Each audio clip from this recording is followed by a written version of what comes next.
Riftbound is the new TCG hitting store shelves at the end of October, so let's make sure you're up to date on how to play this new card game. In summary, Riftbound is a game where you are trying to conquer and hold as many battlefields as possible to score points. Once you have 8 points, you win the game. But how exactly do we get 8 points? First, we're going to need our deck. Seeing as you are a new player to this card game, you aren't good enough to build your own deck, so we'll be going off of the starter decks from the Origin set that you can buy off of release. Your deck will consist of 56 cards, and you will get what is known as a Champion Legend card. A Champion Legend is very similar to what a Commander is in Magic the Gathering. It's something that you will always have access to and determines which card you are allowed to use in your deck. Looking at Jinx Loose Cannon, you can tell that it can be your Champion Legend by the little legend keyword in the middle left of the card.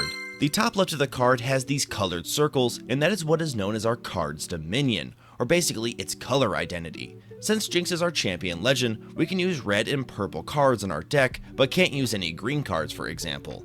Obviously, the colors represent and are better and worse at certain things, but you'll pick up on that as you play. For a quick example, red is the color of aggression and damage, while purple represents discarding and selection of cards in your trash, which is basically your graveyard. This all leads to your Champion Legend's ability. Jinx has the text, at the start of your beginning phase, draw 1 if you have 1 or fewer cards in your hand. Now, once again, like a Commander in Magic, most decks in Riftbound are built around your Champion Legend's ability, so we can already tell that Jinx is going to have us benefiting from getting rid of cards in our hand on our turn, and then refilling our hand at the beginning of our turn to go crazy again. Now, unlike a Commander, Jinx is not something that we will get to play during the game. Our Champion Legend is more of a Eminence Commander that gives us value, but will never hit the board. And now, I'm sure that you remember at the start of the video whenever I told you we need to conquer and hold battlefields to get points, and without getting to do so with our Champion Legend, we'll need things in our deck to do that with. Units are the creatures of Riftbound, and they are what we are going to be using to conquer and hold battlefields. The easiest part of a unit card is on the top right of it, being a card's might.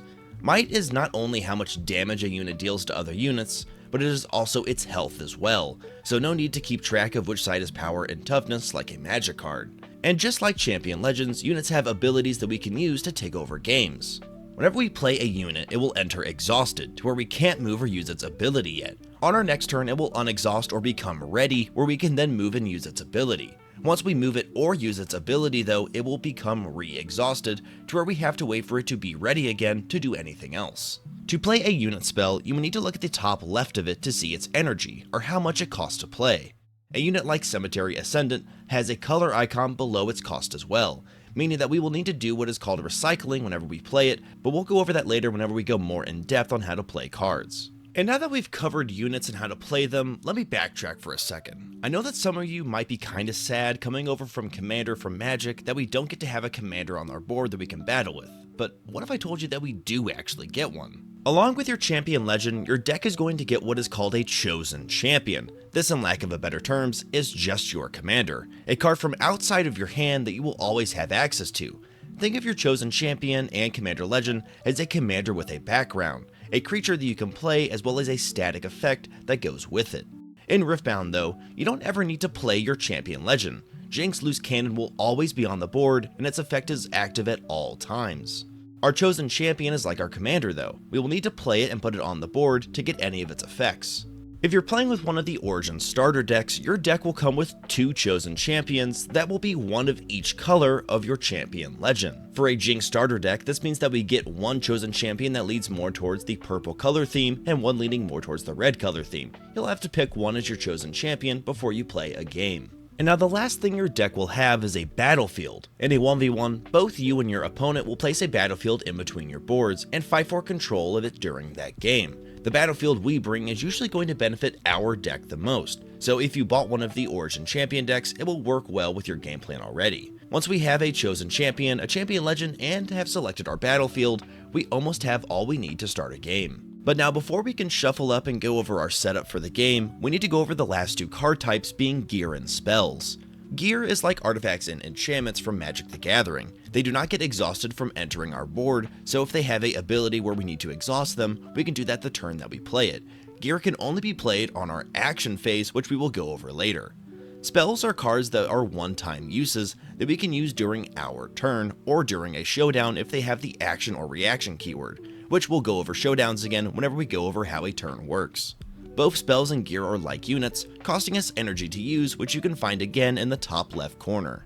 But now that we have all of the cards down pat, we can now go over our pregame setup to a Riftbound game. On your board, to the very top right will be your chosen champion card. On the left of that will be your champion legend. This is a very helpful way to remember that your champion legend's effect is always active on your board, but you still have to play your chosen champion to get any value out of it. Below your chosen champion is where your main deck will be. Beside that is what is known as your base, where you put your gear and units whenever you play them. To the very bottom right is what is known as our trash pile, or like a graveyard for Magic the Gathering. Whenever our units die or our spells are used, this is where they will go. The long area beside that space is for our runes, and then the very far bottom left is what is known as our rune deck. Now, before we can go over turns, let's go over the two decks that we will be playing with. Our main deck is what we draw from to get spells, gears, and units, and our rune deck is where we will be getting our runes, or energy, to play our other cards. Our rune deck will consist of 12 runes, but you won't have to worry about that since we aren't really deck building in this video. At the start of your turn, you will get the top 2 cards of your rune deck and put them directly onto your board in your rune area. Of course, your runes do not enter exhausted, so you can use them for energy the turn that they enter. Runes are denoted by their color, which is how we can pay for our different cards. A card that has no color in it and just a circle with a number in it means that we just have to exhaust that many runes to play it.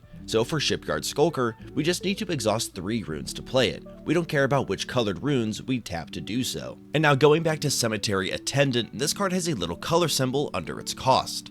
This means that not only do we need to exhaust 3 runes to play it, but we will also need to put back a purple rune from one of our runes on the board back on the bottom of our rune deck. Some cards will have multiple colors or have the same color multiple times on its energy cost, meaning that to play it we will need to return that many specific colored runes to the bottom of our rune deck. It is important to note that we can actually return exhausted runes to our rune deck to pay for spells. So not only can we exhaust a rune to pay for its energy cost, but we can use that same rune if it's the right color and put it back on the bottom of our rune deck to also pay for that card. The act of putting a rune back into our rune deck is called recycling, so if any cards say that, that is what it is referring to. On the same note, putting cards from our rune deck onto the board is known as channeling, so any cards that refer to someone channeling means to do that. Before the game, each player will draw 4 cards from their main deck, which will make up their hand. Each player will get 1 chance to mulligan, where they can pick 2 cards that they do not want in their hand and recycle them to the bottom of their main deck, redrawing that many cards from their deck into their hand. You can determine who goes first by any means, being rock, paper, scissors, or such as rolling a dice. And so now that we know how to cast our cards and how to set up, let's go over how to play Riftbound. On the start of your turn, you're going to follow the steps of A, B, C, and D. Awaken, Beginning, Channel, and Draw. Awaken means to turn all of your exhausted cards into the ready position. Beginning refers to effects on cards that would trigger during this step. Looking at our Jinx Loose Cannon card, this says that it lets us draw 1 on our beginning step if we have 1 or less cards in our hand. So at the start of our turn on the beginning phase, this is when that effect would happen. Channeling refers to putting the top 2 cards of your rune deck onto the board. The only time that this number will change is if you are going last on your first turn, where you will then put 3 runes instead of 2 onto your board. This is just a way to balance you not being able to play stuff before the other player. Finally, drawing means that you will take a card from your main deck and put it into your hand. Once you've finished your ABCDs, you will get to move into your action phase. This is where you can cast spells such as gear and move your units to and from your base and battlefields. Once you are out of moves, you will end your turn and check for any end of turn effects that might trigger. And now that we have the structure of a turn down, let's finally go over how to win the game and score points, that being conquering and holding battlefields. On your action phase, you will get the chance to move your ready units from your base to battlefields. Moving units does exhaust them. If you were to move a unit to a battlefield that your opponent has no units on, you would conquer that battlefield and get a point. At the start of each of your turns during the ABCs on the beginning phase, we will check to see if one of our units is on any of the battlefields. If they are, we get a point for each battlefield we have a unit on. This is also known as holding. Conquering a battlefield results in an instant point, and holding results in a point over time. If you were to move one of your units to a battlefield where your opponent has a unit already there, you would go into a combat.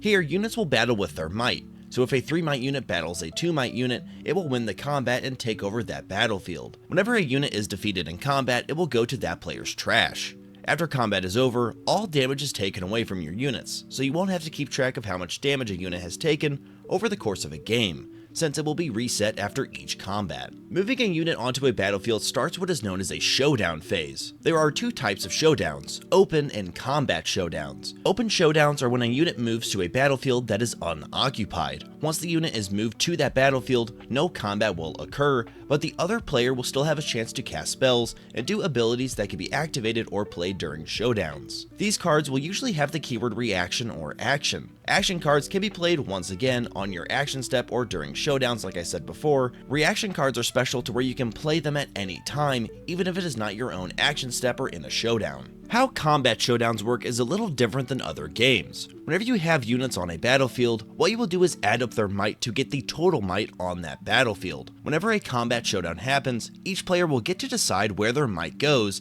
which you can split in any way you like. Let's say that you have two 3 might units on a battlefield and your opponent sends a 4 might and two 2 might units. Unlike a game like Magic, you don't have to individually assign a unit to another unit during combat. Instead, you can take your total might of 6 and split it up however you choose. So you can choose to have 4 of your might go to the 4 might unit and the leftover 2 take out one of the 2 might units. While we still lose the battlefield, this makes it so that we are more capable of reconquering it later, taking out one of our opponent's key pieces. All damage is dealt simultaneously, and all units die at the same time. And now you know how to play 90% of Riftbound, but let's hit on that last and most important part, how to actually win the game. Recapping what I said before, you gain points by holding and conquering battles. In a 1v1, you are shooting to be the first to 8 points. Now, the first 7 points are pretty straightforward, but getting to that final 8th point, you're going to have to jump through a few extra hoops. The easiest way to score your final 8th point is to hold one or more battlefields on your beginning phase, just like any other point would be scored. To get your final point off of conquering, you will have to control both battlefields at the end of that combat to get a point. So if I am on 7 points and conquer a battlefield, but my opponent controls the other, I would not get my final point to win the game. Rather, instead of getting my final point, I would instead draw a card from my main deck. If I moved to conquer a battlefield and was holding the other one, I would get that final point, winning the game. The game ends immediately after a player scores their 8th point. And hey, now you know the basics of how to play your first Riftbound game. Now you can on release get yourself a Origin deck or even dip your toe into cracking some packs and actually have a chance of knowing what the cards mean. For more Riftbound content in the future, be sure to like and subscribe, but that's going to do it for us today at the Top Deck.